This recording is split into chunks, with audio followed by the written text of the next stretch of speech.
share screen. Thank you, Mickey.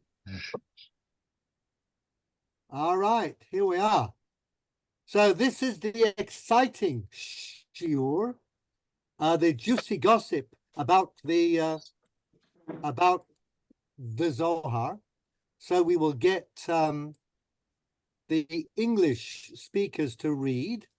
But before that, I'll tell you a little about Herschel, or Tzvi Hirsch Filipovsky. Now, you have undoubtedly never heard of him, and no problem. He published in London in 1857 an edition of the Sefer HaYuchasin HaShalem. Who wrote the Sefer HaYuchasin HaShalem? We talked about him last week. This is a test of your memory. Anybody remember who the author was? Mickey, you're smiling, so I'm going to pick on you. Anybody? Rabbi Abraham Zacuto. And why will you remember him? The answer, of course, is Z-A-G-U-T, Zagut. What is Zagut? A crater on the moon. And why is Zacuto mentioned in a crater on the moon? Because he didn't discover. He made a copper astrolabe, and he also developed some very sophisticated astronomical tables. Which two Portuguese explorers, or one was actually Italian from Genoa, used Zacuto's astrolabe and his tables? One is Genoese for Columbus. the king of Portugal. Columbus and Vasco da Gama. Very good. Thank you, Harvey. But Debbie got in there first. She didn't get Vasco da Gama, though. Vasco da Gama went south and Columbus went west. So there we are, the debts owed to the Jews. However, Herschel Filipovsky was a Litvak. He was a mathematical genius. Jewish boys are meant to be very good at mathematics. It makes the ones who are not good a little bit insecure. And I'm told that Jewish girls are also very good at mathematics. Whatever it is, Tzvi Herschel was an Ilui at mathematics, absolute genius.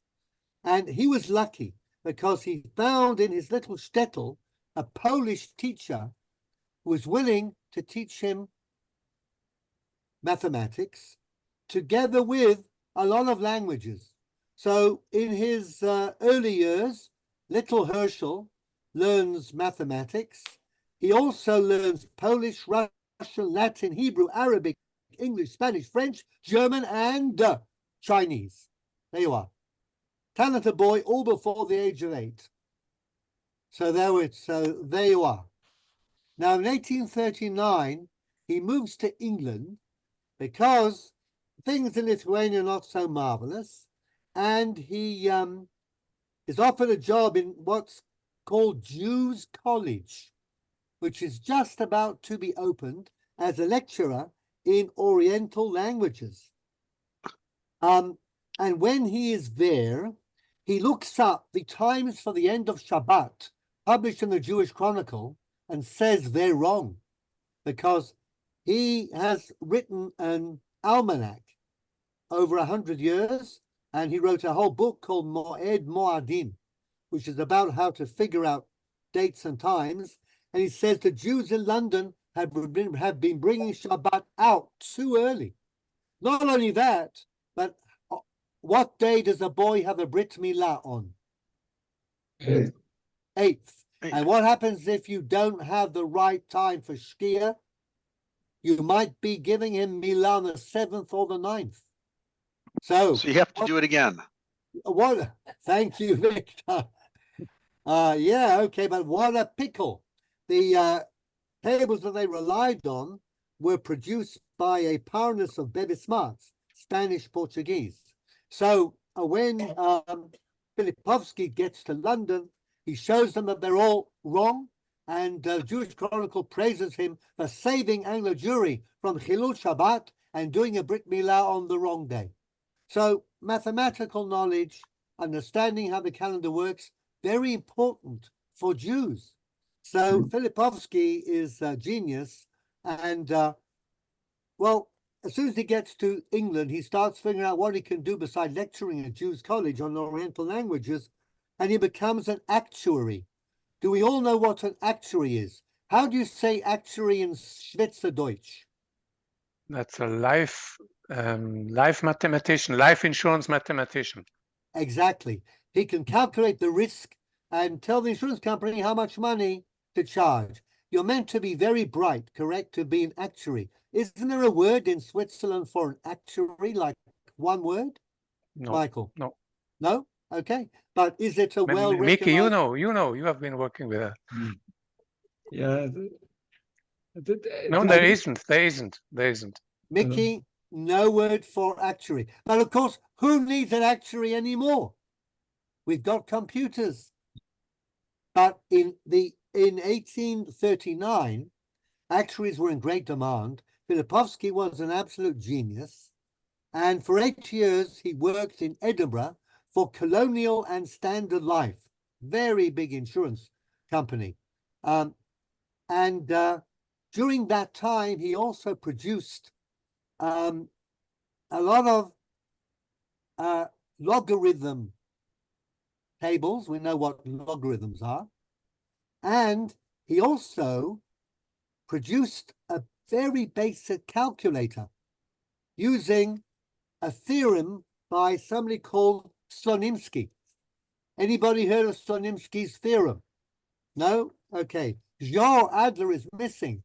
I think this is the evening we really need him.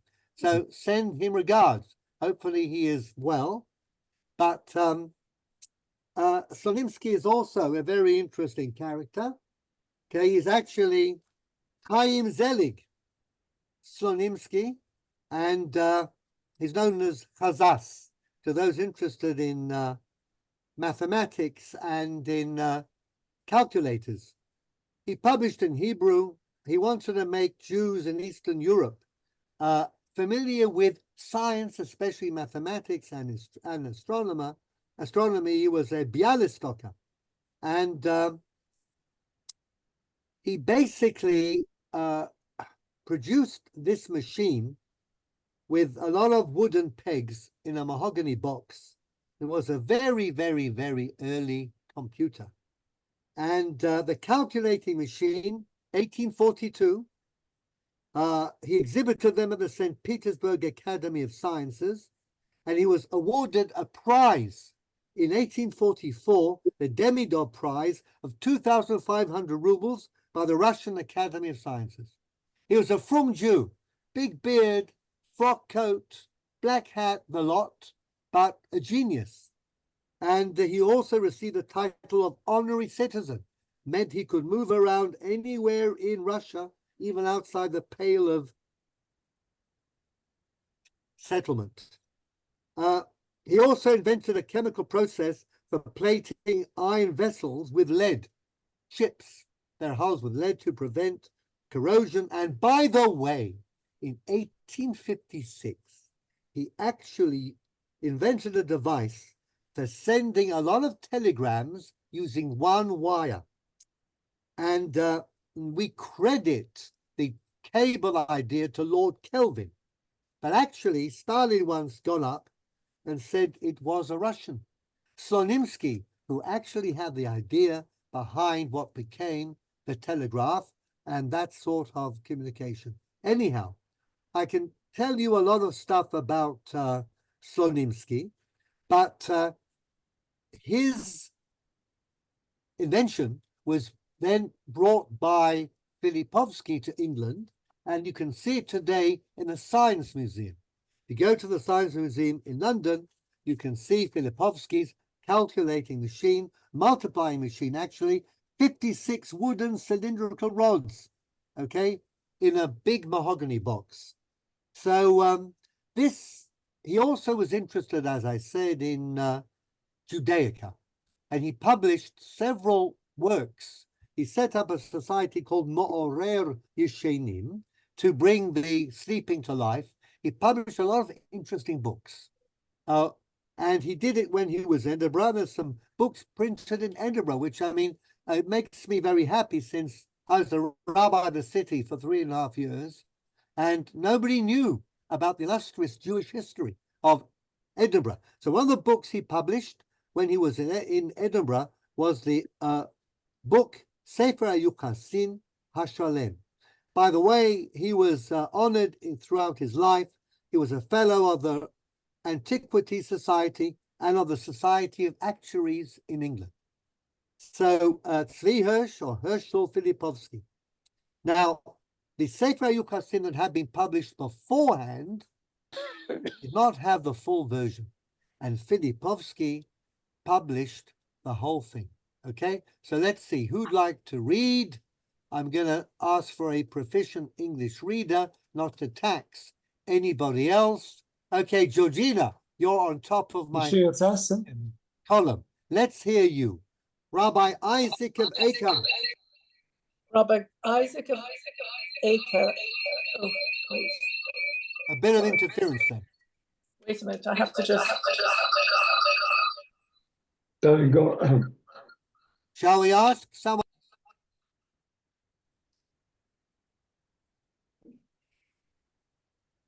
Hello. Yeah, okay. Sorry, I had it on 2 screens. Sorry about that. No Can worries. you hear me? Yeah. Okay. Can we hear Georgina? Yeah. We can. Rabbi Isaac of Acre endured the sack of his Can city. you say either Acre or Akko? Acre. Rabbi Very Isaac good. of Acre endured the sack of his city in 1291 and survived captivity, eventually arriving in Spain in 1303. Now And I read in 1301, we talked about it last week, but you may remember that Akko, or Acre, was the capital of the Crusader kingdom in the land of Israel after the defeat of the Crusaders in Jerusalem. Saladin overpowered the Crusaders, so they went north and they set up a kingdom with its king's capital in Akko, or in Acre. If you go there today, Ellie, you will probably know this, you can see a fine reconstruction of Crusader Akko, or Acre. There was also a major yeshiva. The students of Rabbi Hill of Paris arrived there in the 13th century. They brought over 300 copies of the Talmud. It was a very flourishing community, a yeshiva, and scholars, one of whom, of course, was Rabbi Yitzchak Min de Akko, who we've talked about, who was an important Kabbalist. So what happened was, of course, the Crusaders were fighting the Muslims under Saladin and his son. But then Saladin disappears from the picture, and his son, the Mamluks, take over.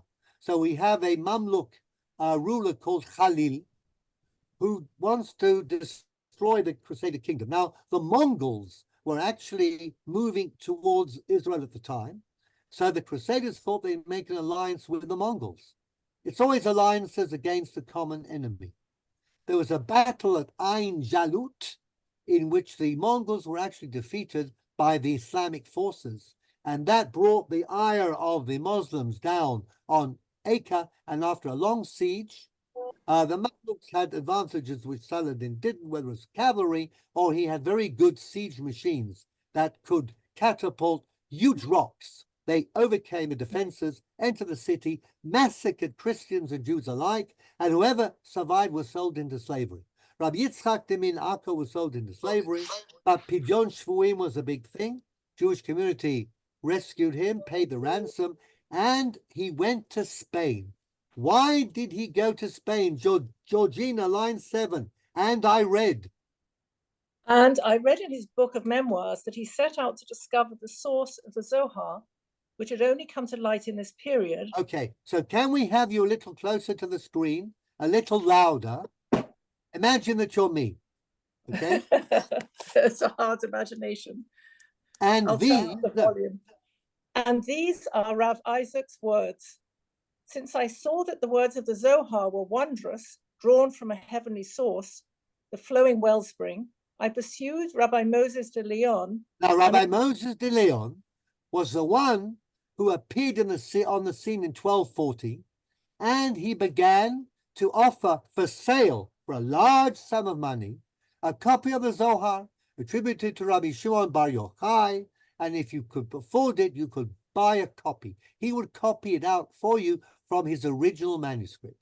So Rabbi Yitzchak de Minaco is a good Kabbalist, and as we know, Kabbalah was around ever since Second Temple times, if not before. Sefer HaYitzirah, Sefer HaBahir, the Hechalot. So the Zohar wasn't and didn't come out of nowhere. And but it's a very interesting and very extensive work on Kabbalah. So Rabbi Isaac has heard about it, read a little, very impressed, wants to get from Rabbi Moses de Leon the original. What happens then? And on my way to him, I asked the scholars who held his works in their possession, how they came to acquire these wondrous secrets of Rashbi and his son Elazar from their period in the cave, for they had always been passed on by the word of mouth and never been written down. Okay, now you all know about Rashbi and the cave.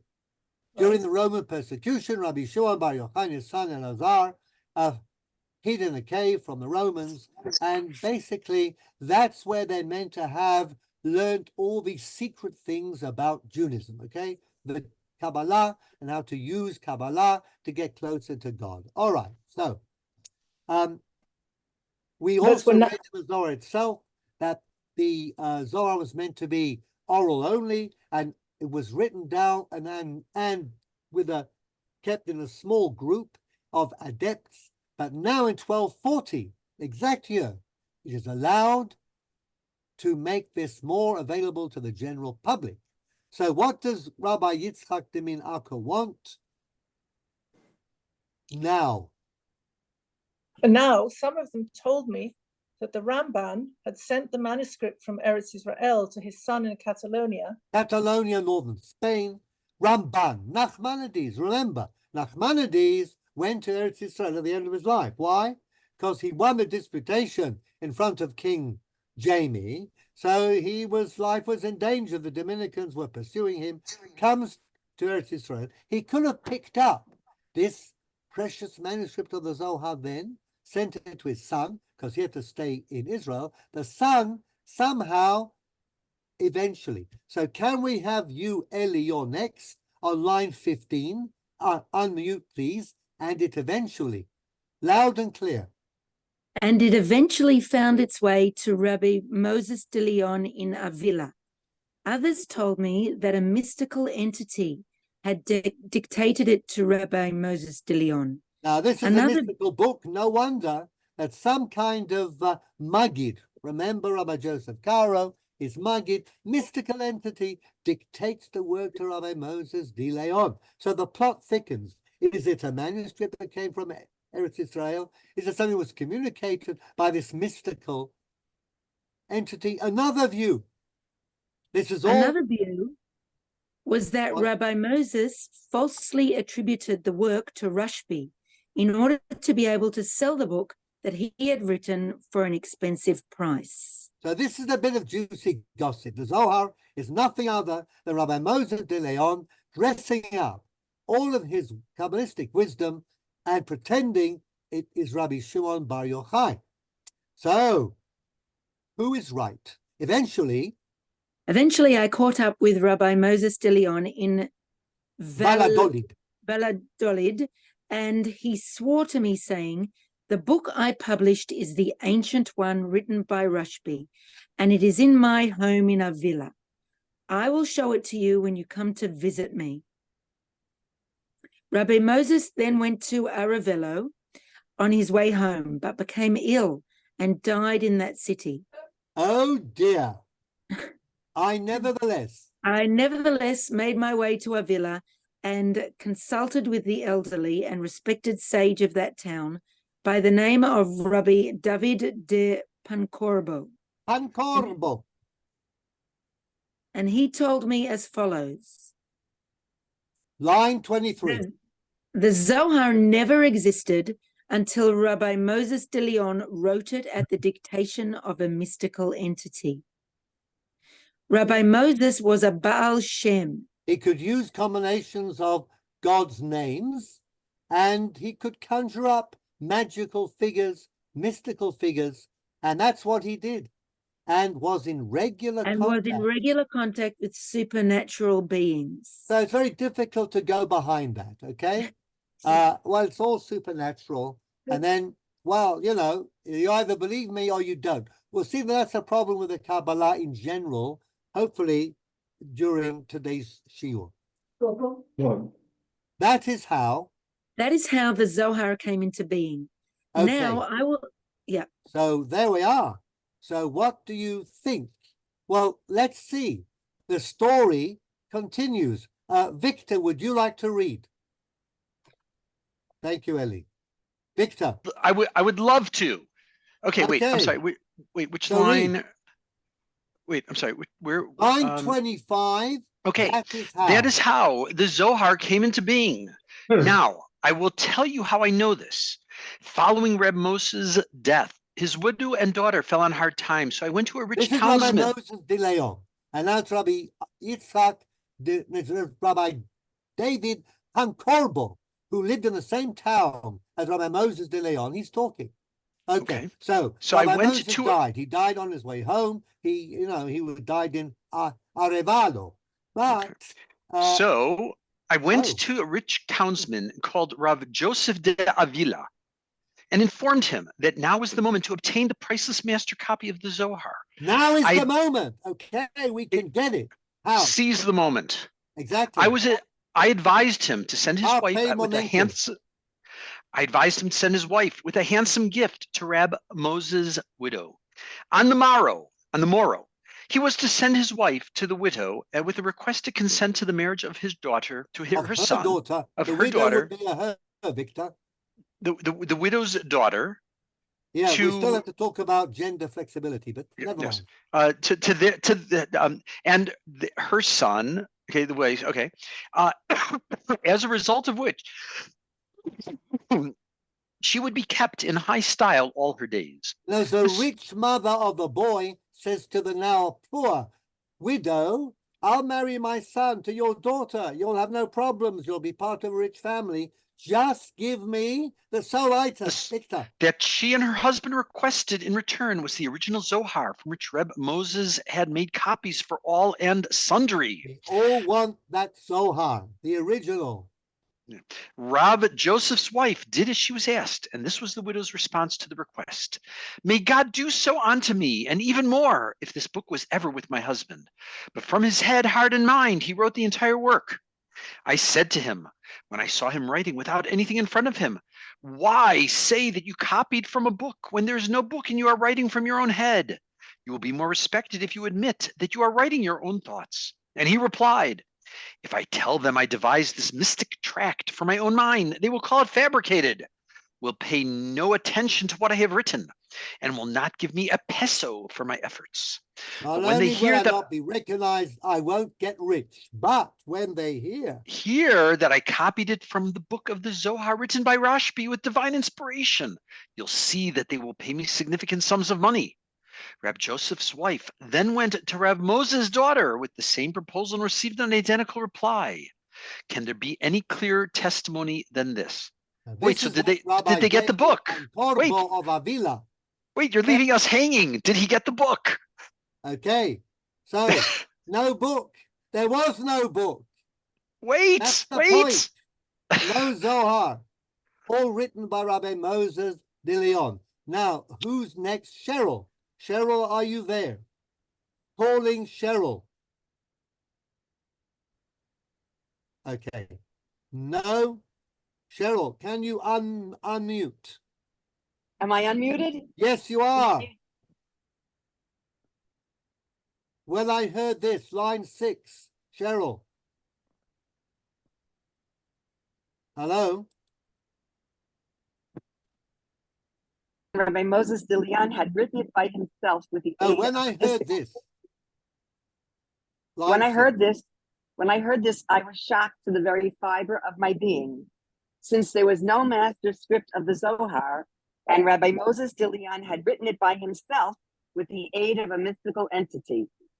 I then left Avila and arrived in Talavera, where I met Rabbi Joseph Halevi, the son of Rabbi Todros, the Kabbalist, who told me unequivocally, know and believe that the book of the Zohar, written by Rashbi, was in the hands of that Rabbi Moses, and he copied it and gave it to whoever he saw fit.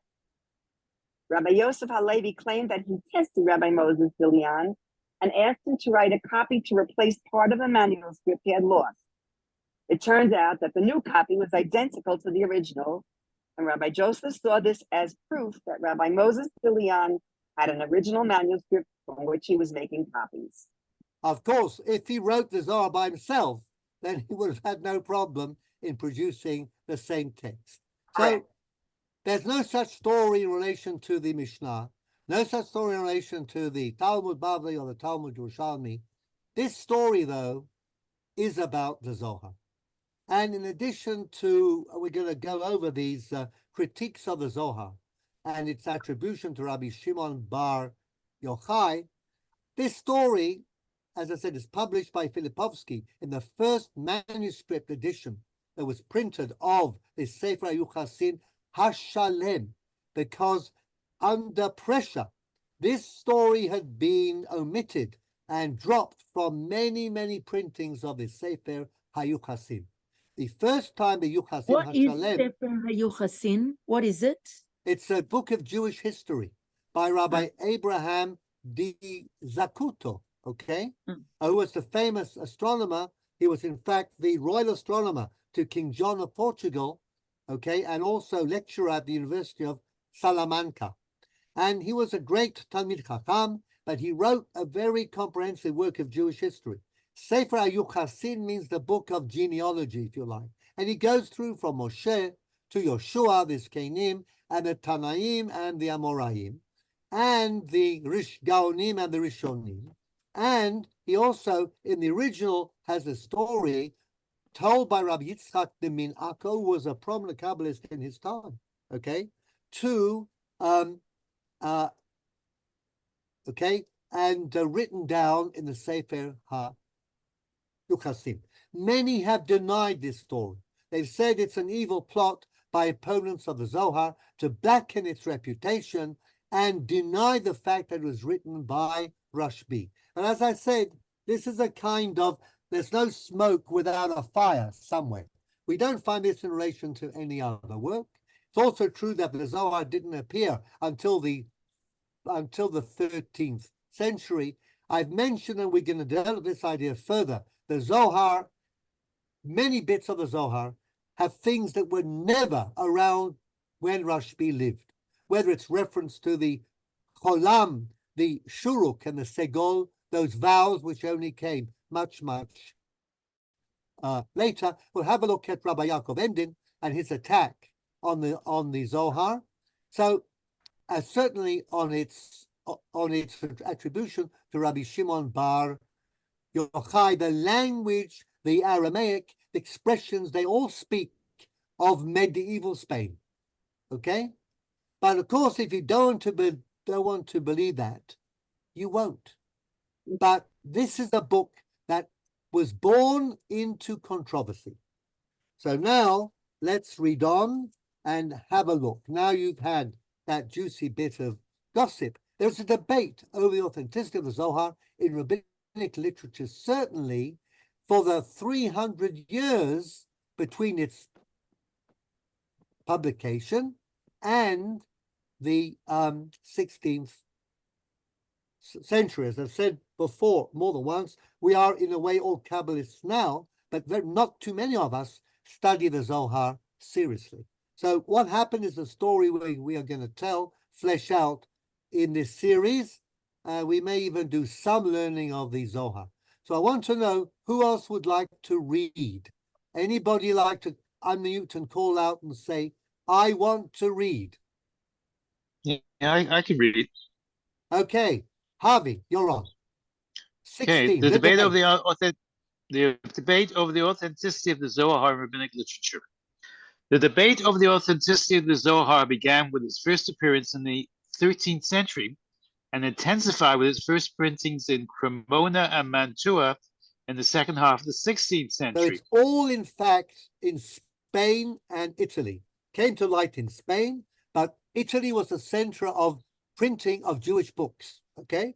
So Mantua, Cremona, we think about Sonsino, which was, of course, a place in Italy, and the Bomberg Talmud, which was printed in Venice. Venice was a major hub for printing of Jewish books.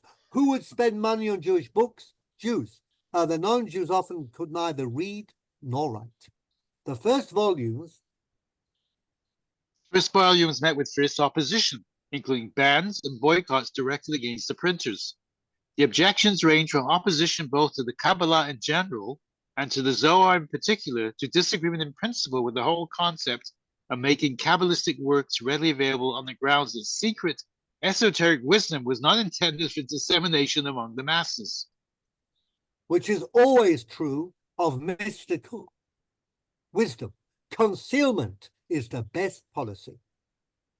All right, already in the 15th century. Thank you, Harvey. Give you a break, and we'll go to back to you, Georgina, line 23. Already in the 15th century, Rabbi Elijah del Medico. Very good. Now, you don't need to know Italian, but what do you think del medico means? Doctor. Doctor. Del medico. Okay? So he was a doctor. Now, once you're a doctor and a rabbi, that means, and you're Italian, which university did you study medicine in? Padua.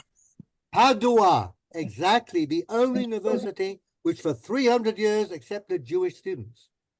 And that means that you became educated, rational, and a thinking person, okay? Whereas if you didn't, so it's why these Italian rabbi physicians became the cream of intellectual Jewry in Europe. And they were anti-Kabbalistic in the early period by and large. So let's see. He wrote a book called Bechinat Hadat. Georgina, continue, please. Printed many years later in 1629, in which he argued against the attribution of the Zohar to Rashbi on the grounds of historical anachronisms regarding the characters mentioned in it, and the fact that it never appeared in the Talmud, the works of the Gaonim, or in Rashi. Nobody cites the Zohar in the Gemara. The Gaonim don't cite the Zohar. Rashi doesn't mention it, and all sorts of rabbis appear there who lived hundreds of years after Rashbi. In addition, as I said, to the use of the vowels, which were only invented in Tiberias in the 11th century, and other things we are going to see soon, which reflect medieval Spain. Okay. He also criticized the Neoplatonic roots of the Kabbalah, and may very well have been stimulated to do so by his apprehension with regard to the growing movement of Christian Kabbalah. Okay, now, Neoplatonism. What's that? I will tell you, it's okay. We're only going to do a little slice. But I'm thinking about Plotinus. Plotinus, who was a 3rd century Greek philosopher living in Roman Egypt. Now, Plotinus says quite a bit about God being absolutely unknowable, like a Kabbalistic Ein Sof. But then there is also the nous, which is intellect, reason, or the demiurge, and then there is the world soul. Now, if we have 3 aspects of God, one unknowable, the second less knowable, the third very knowable, what does that sound like in our competing religion? Trinity. 3 is 1, 1 is 3. Christian. Big problem philosophically for Christians in the Middle Ages was, how can God be 1 at the same time God be 3? Okay? Or Father, Son, and Holy Ghost. A major problem. And different schisms in early Christianity over this issue. Is the Kabbalah, is the Zohar, and its doctrine of the Ein Sof and the 10 Sfirot, that is the emanations from God, is that kind of copied from Neoplatonism or Gnosticism? Anybody heard about the Gnosis? Gnosis. Anybody? No? Well, look it up in Wikipedia. Okay. But it is also an ancient philosophical movement, talks about the God and then things that come to bridge the gap between God and the world. This is very much like the 10 Sphirot. So Del Medico says this whole thing smacks of Neoplatonism and Gnosticism. Moreover, I am very nervous now because of something called Christian Kabbalah. Georgina, read on, please. Christian Kabbalah, which was spearheaded by Pico della Mirandola, which was Who's heard of Pico della Mirandola or Giovanni Pico della Mirandola? What? Who's heard of him? Anybody? Okay, look him up too, but I will tell you a little about Pico. Okay, Giovanni Pico della Mirandola was a member of the Italian aristocracy, and he was regarded as the outstanding humanist philosopher of the time. Now, he is 15th century humanist because he believed, one, that we have to be rational about God, and two, that we have to also respect other faiths. So he was also an academic. He was interested in texts. Now, if you're interested in texts and if they are original, then you can be very dangerous. Why? Everybody believed in Christian Europe, for example, that Constantine the Great had received a grant, given Rome, Vatican to the Pope, okay? And there's a document called the Deed of Constantine. Plutarch, who was an earlier philosopher than Mirandola, wrote an essay showing that the things in the Deed of Constantine cannot be the time that Constantine lived. The language, the references, the figures, it must have been later on. So it wasn't really that Constantine gave Rome to the Pope. As you can imagine, this didn't make Plutarch very popular, didn't make Di Mirandola very popular, and he got into a bit of hot water. Very rationalist, and also he liked Jews, and he learned Hebrew, and he went to Rabbi Del Medico, okay, look at the same period more or less, and he learned Hebrew, and he learned Kabbalah, and he said, goody, goody, Kabbalah shows me how 10 can be one. The Jews believe in the unity of God. They got the Ein Sof, the 10 Sphirot that we haven't talked about, that we may talk about, okay, but you know they exist. Way that God, that there's a chain like of weaker and weaker links between the unknowable God, who's absolutely great, to us frail human beings, the 10 Sphirot. But there's still one.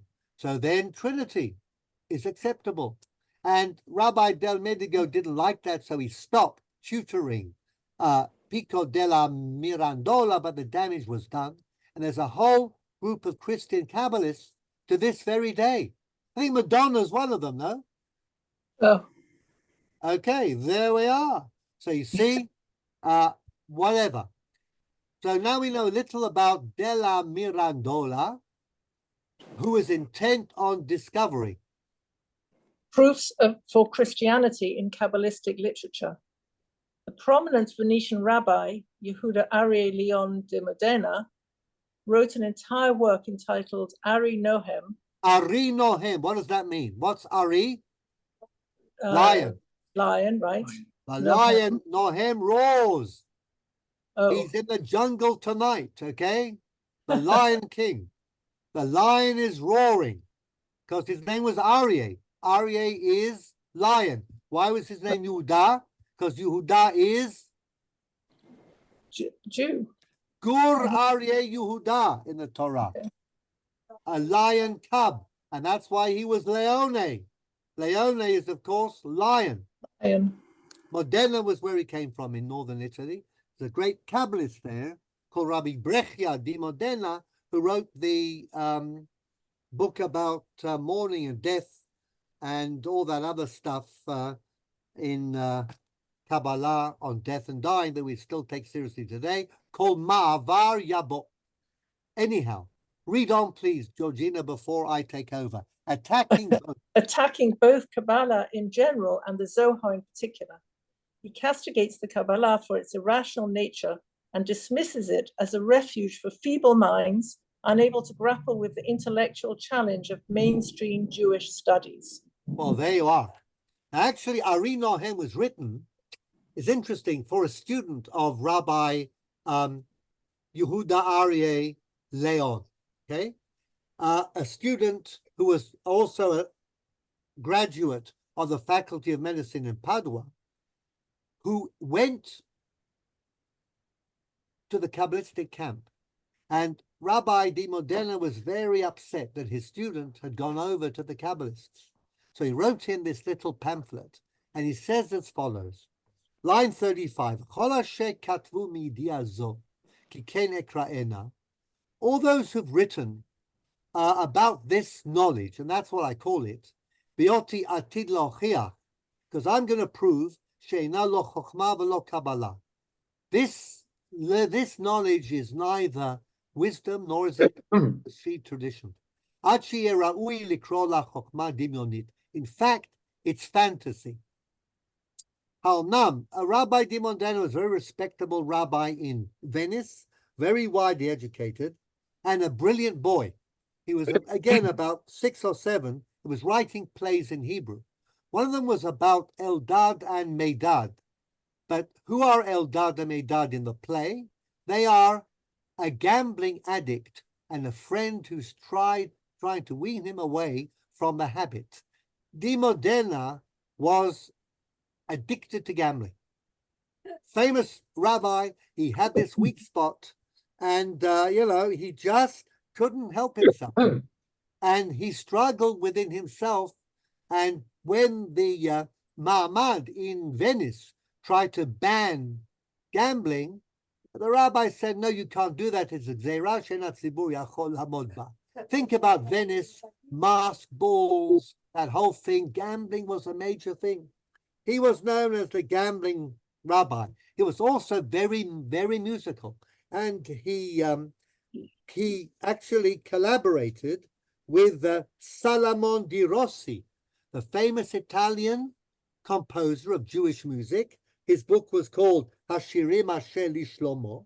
He lived from 1570 to 1630, and he wrote the first polyphonic works for synagogue in Italy.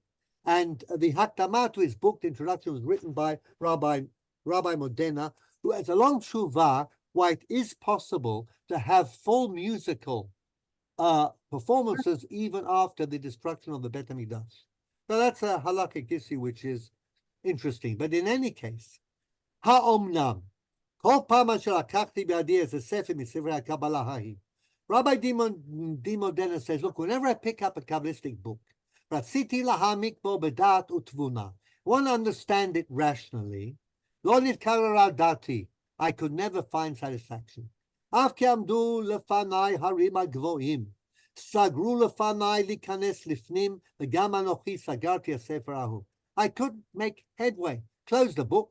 Ufaniti lesefer Torah v'mitzvah. Went back to studying Torah, Gemara, Halacha. That's what Jews should be studying. Vayhiki archu li hayamim. V'kara li ze kama pamim ein mispar b'yoni rayoni hala limidah zo lachshov ulhaskim. כי לא לבד אין זו לא חוכמה ולא קבלה ולא ידיעה אמיתית, אלא אבן נגף וצור כשול לכל בעלי שכל שעיין בה.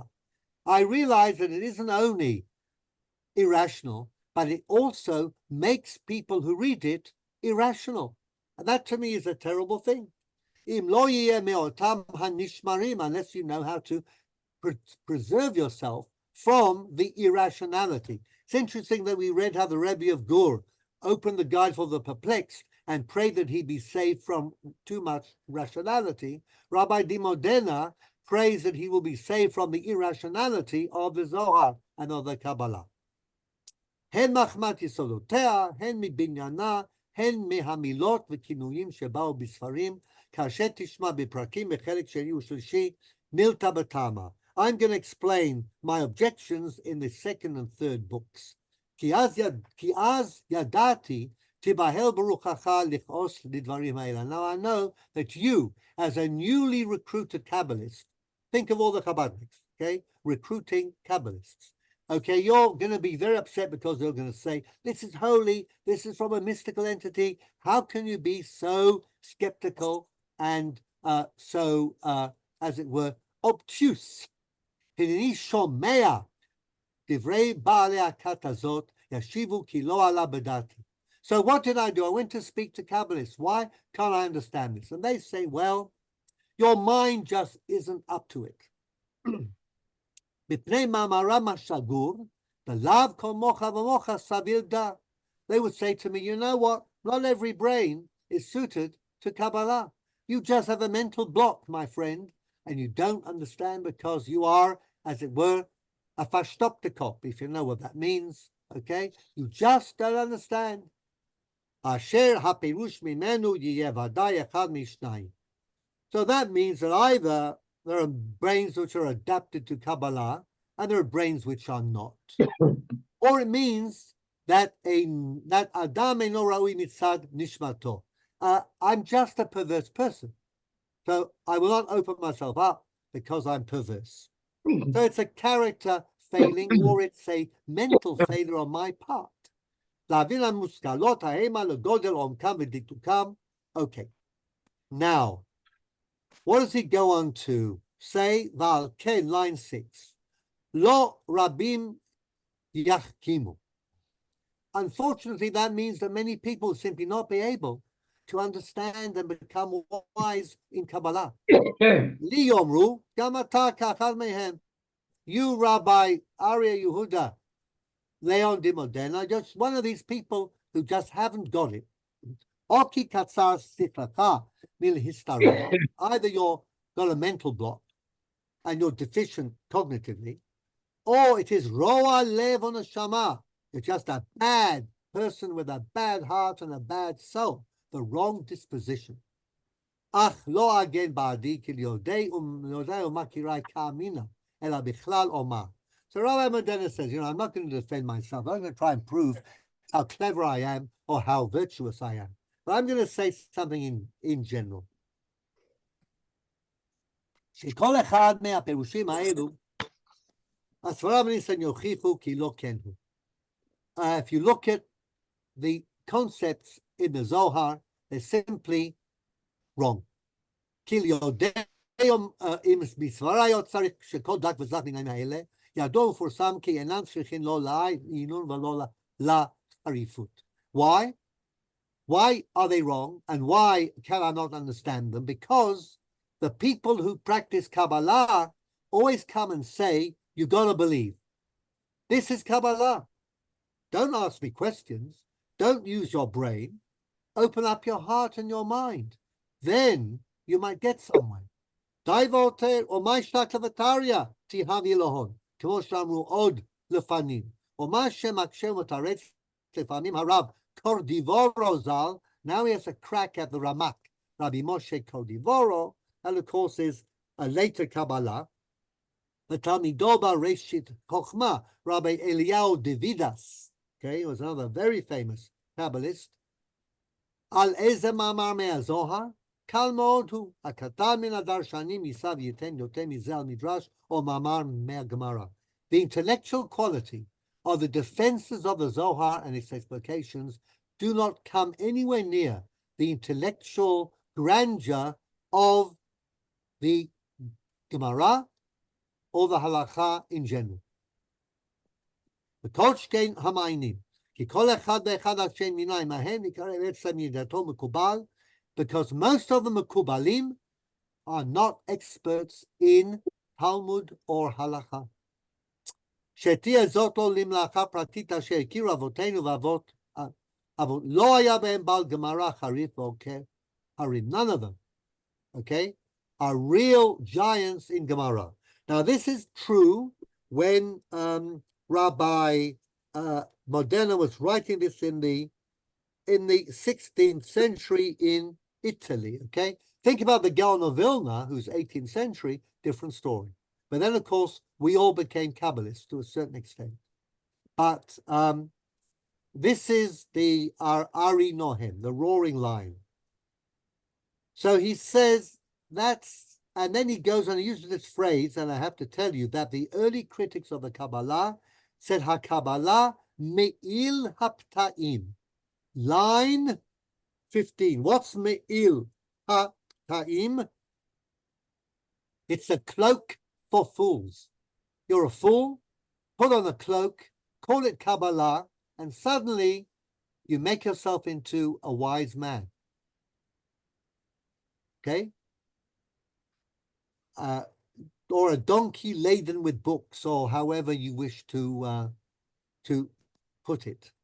Chamo kenechacham mareno arav yashar Yosef Shlomo Rofe Mikandia from Crete, V'sifro Metzaref Chochma, which Filipovsky published in Edinburgh in the 1850s. ושאר ספריו שנתפסו עמו אומר שרק חכמים גדולים בחוכמה הזאת, והם יד ושם בתלמוד ושאר חוכמות. Kabbalists who didn't know Gemara properly and had no secular education. ובפרט בדף כ"א כתב שהקבלה מיעוטה יפה ומקשטת האדם ורובה קשה, שהכרוך אחריה ובטלי ומשאר החוכמות היקרות, כאשר קרא לכמה גדולים בה, שלא הייתה ידיהם תקפים בגמרא.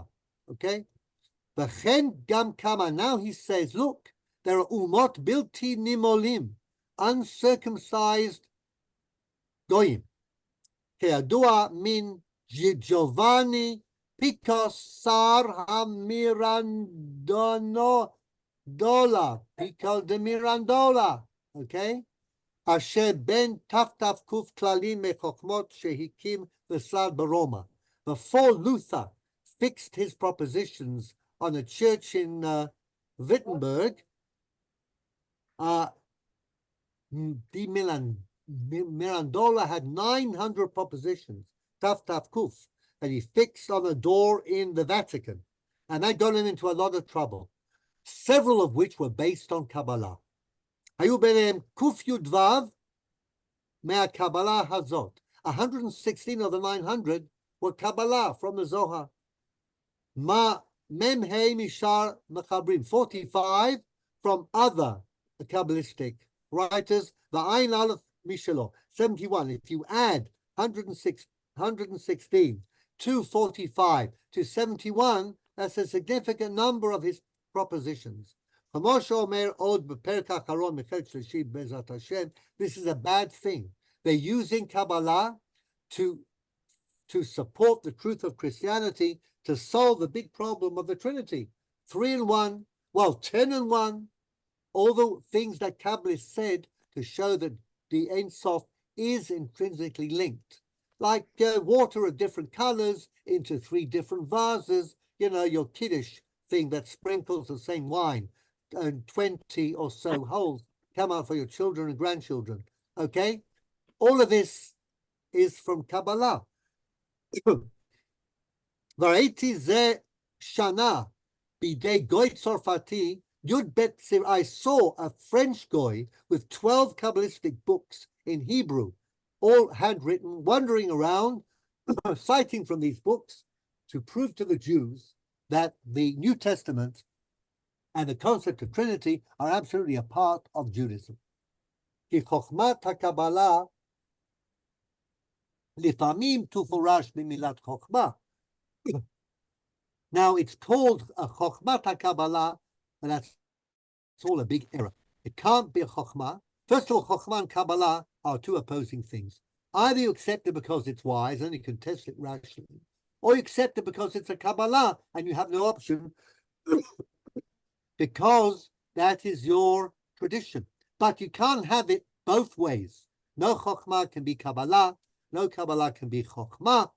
They are Shemot Hafuchim L'Nosei Echad. They are opposites. 28. Second half of line 28. גם כל אחד מהם לבדו לא יאות לידיעה. זו רצוני לומר, לא להיקרא בשם חוכמה, ופחות מזה חוכמת אמת, ולא בשם קבלה, ממשה רבנו עליו השלום ודהנה. כי איננה לא זה ולא זה, איננה חוכמה, because it's totally irrational. So there we are. Ari Nohem. But I'm going to finish up with Rabbi Yaakov Emdin, who lived later on. Now, Rabbi Yaakov Emdin, what issue did he have? Well, we'll look at the end bit. Seeing I'm looking at you, Eli, line 23. Can you unmute and read loudly and clearly? Rabbi Emdin was undoubtedly influenced to write his anti-Zohar polemic by his crusade against Shabtai Tzvi, and says as much in the introduction to his work. This is a dictate of the times, since the despicable, irreverent followers of the cult of Shabtai Tzvi, may the names of the evil rot, dared raise their heads like dogs. Rabbi Yaakov Emdin didn't like Shabtai Tzvi, okay? And we remember his battle with Rabbi Yonatan Eibeshitz over the Kameot. Now I'm going to show you something very interesting, which is in the Mitpachat Sfarim, written by Rabbi Emdin, who first of all concludes, this is interesting, by the way, don't make a mistake here. He researched the origins of the Zohar and concluded that although the book contains an original core dating from antiquity, there are many layers that were added later. And that's basically what we're going to conclude next week when we do a lot more and we look at Orthodox authorities today about Kabbalah and Zohar. Are we going to say there is a core? Khatam Sofer said it will only run to a few pages rather than the huge volumes of the Zohar we have. That's original. The rest was added later. But this is interesting. Okay? So please follow until the end. We're talking about Ezekiel's vision. Maaseh Merkava. Ezekiel chapter 1. Mysticism, okay? And what do we see? We see Va'arek ein chashmal. That's where the word chashmal comes from. Yechezkel chapter 1. Kamarei Eish. It's a little like the color of fire. Beit la saviv, with a house surrounding it. The Noga lo saviv, and as if you like a halo on the top. Okay. Hinei tireh b'raya mehemna. One of the books of the Zohar is called Raya Mehemna, Parshat Ki Tetzei. Ushchinta Noga. The Shechina is the halo. The Noga la'esh. There's a connection between the halo and the fire. Umehacha kari lebekenishta esh noga. And that's why we call a shul an esh noga. In which country do we call the shul esh noga if you're Dutch and you don't say the shin, but you say a sin? Es noga, and the gimel in Dutch becomes a ch. Where is the es nocha? Where's the es nocha? Amsterdam. Amsterdam. Anybody been to the es nocha in Amsterdam? Yeah. Hello? Yeah. Somebody must have been. Yes, I've been. Esnocha. Very impressive. Portuguese. Esnocha. All right, now. Well, it's synagogue, but it's pronounced in a certain way. Now, would Rabbi Shimon Bar Yochai have gone around speaking Dutch and saying Esnocha? Now, Emden says, "V'hem hem advarim shechatru v'nishu b'sefer atikunim." They're in the Tikunei Zohar. Because my time is running out, I'm going to get to the point. Line 43, V'tamei al atzmecha. Now, isn't this a bit amazing? Hechan nimtza kazeh shikra bet hakneset esnocha? Do we find esnocha in the Tanakh, in the Targum, in any place in the Talmud, Bavli, or Yerushalmi? Nikra bet knesset esnocha, mila achat, one word, eshnoga, pronounced like that. Synagogus is something else. But eshnoga, esnocha. Im shenani makelashon Sfaradi, although I'm not a Spanish expert, Hirgashi bezorki, shama tia kama pamim misfaradim anintzim in komenu, korin ken lebet hatfilah. The Sfaradim in Germany, now he was in Altona, call their synagogue the esnocha. Kach tuchal lirot katuv b'sefer. Ain shuvat Avi Mori Hagaon Chacham Tzvi. Chacham Tzvi was an Ashkenazi, but he became the rabbi of the Sephardi community in Amsterdam. He would love Sephardi ways. We always signed off Samachtet, which is Safina Tava, good end, but it could be Sephardi Tahor. So he used that, even though he was Tzvi Hirsch Ashkenazi. שאלה אחת בלשון לספרדים ותורגם עברית ותמצא מילה זו אסנוחה תחת בית כנסת. והוא שהעושהו לזה השם לא הזיז שתי מילות, לפרש בו So the Zohar apparently uses אסנוחה and says it's איש נוגה. ולא יאומן שיהיו הדברים האלה דברי רז"ל בעלי התלמוד. This cannot be Chazal in the Talmud. Cannot be Ravina or Ravashi. אף לא רבנן סבורי גם של גאונים בבבל, כי לא ידעו שפת הספרדית. Did they know Spanish? For goodness sake. And definitely not Rashbi. Mi peti yashur heina. Which fool would think that Rashbi spoke Spanish or Portuguese? And to make that Spanish-Portuguese word into a secret code that connects us with the Maaseh Merkava, how ridiculous can you get, says Rabbi Emden. Ela haemet ad la'atzmo שזה וחוק יוצא בו, אז נמצא כתוב בספר זה, הוא תוספת מחכם מקובל ספרדי זולתו. There was a Spanish Kabbalist, who in our case is Rabbi Moses de Leon, who wrote all this. It wasn't Rashbi at all. ופלא בעיניי, איך לא הרגיש בזה שום חכם מהספרדים.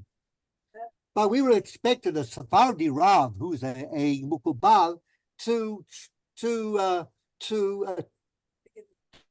trick onto this. Okay, the secret book has to be the Zohar. Gamavi Mori Harav, even my father, who loved the Zohar and knew Spanish well, never said anything like this. Okay?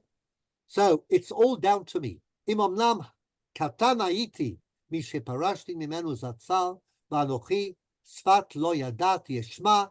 That is from, of course, the Mizmor we're going to say tomorrow morning, Thursday morning after davening, Shiur Mizmor Livnei Korah, sfat lo yadati eshma. If you like, I'll tell you a brilliant Dvar Torah by the Gaon on the pasuk we're going to say tomorrow, Gaon of Vilna. But what he says is, I'm not going to attribute this to my father. Don't tell me I heard this from him. It is me, and I'm saying Hashem hu ya'ir li ozen. And therefore, we know that many things in the Zohar, he cites the famous Zohar about the three vowels. I'm not going to bore you with that now, but these vowels that came in existence in the Middle Ages, the Zohar makes a big deal of three vowels, of Chola, Meshuruk, and the Segol, couldn't be in the times of Rashbi. Okay, stop the share. All right. So, if you've recovered from my onslaught, Jean, you are here. Jean. Okay, no show, no audio, but good to know that you are here. This is the Ari Nohim. Now, of course, it made many Kabbalists very upset, and we're going to have a look at their reactions next time. Okay? Bonsoir, Jean. Bonsoir. Tov lirotcha. אני מודה שבאתי באמצע השיעור. חבל שלא היית בהתחלה, כי דיברנו על התיאוריה המתמטית של סלונימסקי, דיברנו על אסטרונומיה, על חישובים של מוצאי שבת וימי ברית מילה ושקיעה, משהו ממש בתחום המומחיות שלך. אבל תוכל להקשיב להקלטה, אם יש לך משהו לומר, אני אשמח לשמוע כרגיל. Okay, so that's it. Tomorrow, next week, we'll listen to the opposition who defended the Zohar. By the way, they all come later than the period in which the Zohar itself appeared, by which time it's been absorbed. Okay, and then we'll talk about. Then I have a long shuvah from Rabbi Dr. Yitzchak Eisel Isaac Halevi Herzog, and how Orthodox Jews should regard the Zohar today. Once we've done that, I'm going to move on to the Zohar and its influence on halakha, how far, how it operates within that, and this will be the world of the Zohar. We can then decide whether we want to actually learn Zohar or not, or do something else, or have a summer break, whatever. In the meantime, I will say to everybody, have a very good evening. Thank you for joining me. Hopefully you found it somewhat interesting. Fascinating. And we'll continue, all being well, next week. Besorot tovot, kol tuv, and that's it.